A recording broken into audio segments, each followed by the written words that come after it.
Pro forma clean EBITDA from continuing operations is down by 17%, and yet the equivalent revenue is down by only 2%.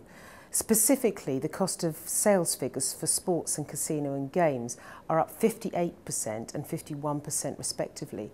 Can you elaborate upon that? Yes, well, the increase in cost of sales was one of the main drivers why the clean EBITDA was down by 17%. And of course that represents the transition to some newly regulating markets. Specifically, we had a new tax that was introduced on turnover on sports in Germany. That accounted for the majority of the increase during the year. But in addition to that, we also had a full year impact of taxes in Spain and new taxes in Denmark, which began from the 1st of January. But you also say that sports has passed on the 5% German turnover tax as a withholding tax to its customers. So what is the total effect of the German tax impact? Well, the introduction of the turnover and tax in Germany actually has a number of different effects. Because it's a tax on turnover, it actually makes a number of bets that previously would have been viable for the punter, makes them uneconomic. So one of the things that we had to do was to actually eliminate a number of short odds bets. Basically anything under odds of 1.05 would no longer have made sense. So we actually restricted any bets with live bets with odds under 1.1. So we see a decline in turnover arising from that. Conversely, we seek to try and recover some of that tax from winning players. And the impact of that is actually to raise the reported gross margin that you see in our numbers. The overall impact was slightly better than we had anticipated. What were the main drivers behind the revenue growth in sport and casino and games? So in sports, the main driver there really was the Euro 2012 Championship. We saw sign-ups up by 14% year on year. Daily average players were also up by 8% year on year. However, that was mitigated somewhat by the fact that we had the introduction of the turnover tax in Germany, which obviously restricted the betting activity there. That meant that overall stake growth year on year was actually limited to 1%. And the other contributing factor there on sports to mitigate the growth was the closure of bwin in Denmark when that market regulated. As far as casino and games is concerned, the main drivers there were the launch of casino in Italy. That happened at the end of 2011. We also had the launch into Denmark with Danske Spil at the beginning of 2012. That was certainly another driver of our growth, as was the launch of no download and download versions of the party casino product onto bwin. Again, we had some mitigating factors which restricted the growth that we saw in casino, and the mitigating factors were again the closure of bwin in Denmark, and also as the market regulated in Spain partway through the year, we had to close our slot offering. But that's something that we're hoping will open up at some point in the future. And how do you account for the poker performance? So poker continues to be tough for many operators. We have taken throughout the year, as we've previously reported, a number of steps to basically rejuvenate the poker product, but also cutting out some of the unprofitable traffic. So to give you an example, we eliminated some of the high stake tables. We renegotiated some of the affiliate agreements that were bringing lots of volume but not necessarily that much value. And we've seen the benefit of that feed through to the clean EBITDA line, which was only down by 3%.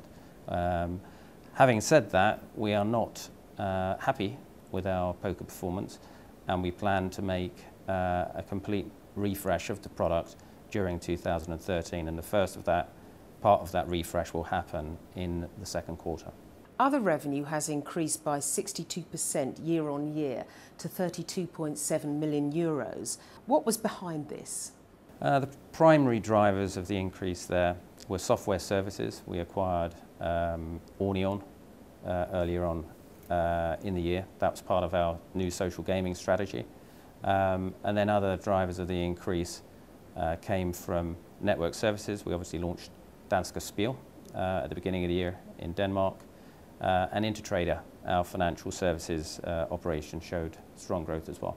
Now, gaming taxes increased from 8% of revenue in 2011 to more than 10% in 2012. What's driving this, and do you think it will continue? So the driver of that really is the continued transition to nationally regulated markets. If we look at this year, for example, we had new gaming taxes coming from Denmark. We had the turnover tax on sports I referred to earlier. We also had the full year impact of gaming taxes in Spain, because we only previously started paying those in May 2011.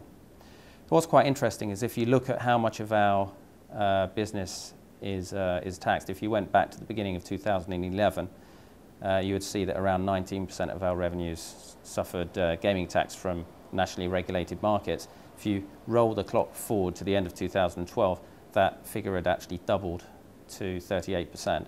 That's actually a much higher proportion than most of our peer group, and that reflects the geographic footprint of the business as we front-run the transition to locally regulated markets.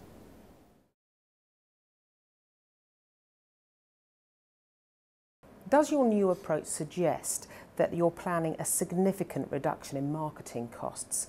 To the extent that you release savings, how will they be allocated across the business this year and going forwards? So we are planning to reduce marketing costs in specific .com markets. There are certain .com markets that we will still continue to be marketing in. Some of those savings that we make will be redeployed into regulated and to be regulated markets. And those savings should, by increasing our clean EBITDA margins, offset any impact of reduced revenues from those markets at the clean EBITDA level. The reason we're doing that is because we're seeing in certain .com markets now the payback period is getting longer as the player values are declining, and we also have additional uncertainty coming down the line from which markets are going to be regulated, when are they going to be regulated, at what tax rates, and what products are going to be permitted. So all that taken together has led us to refocus our marketing in favour of regulated and to be regulated markets.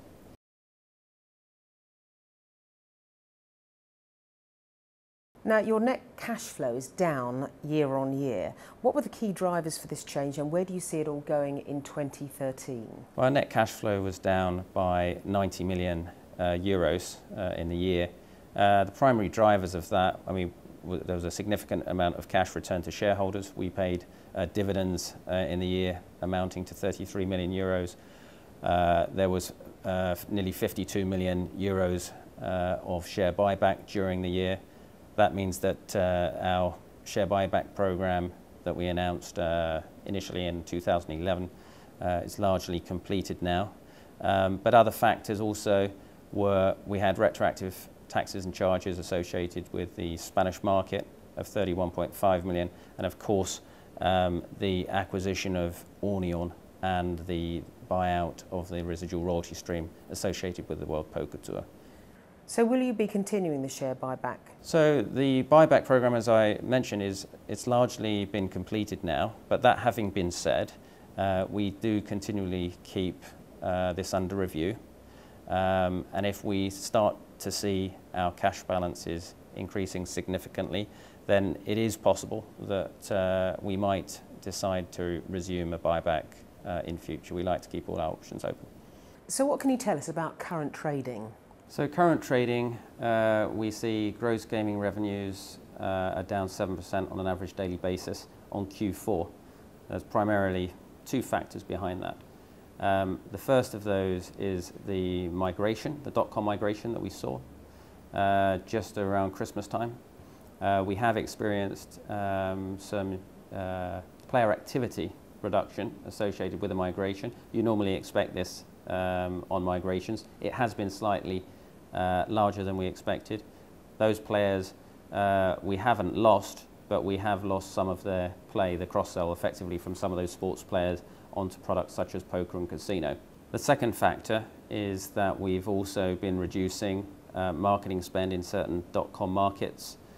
So whilst we see revenues are down, if we actually look at clean EBITDA, we are running where we expect it to be.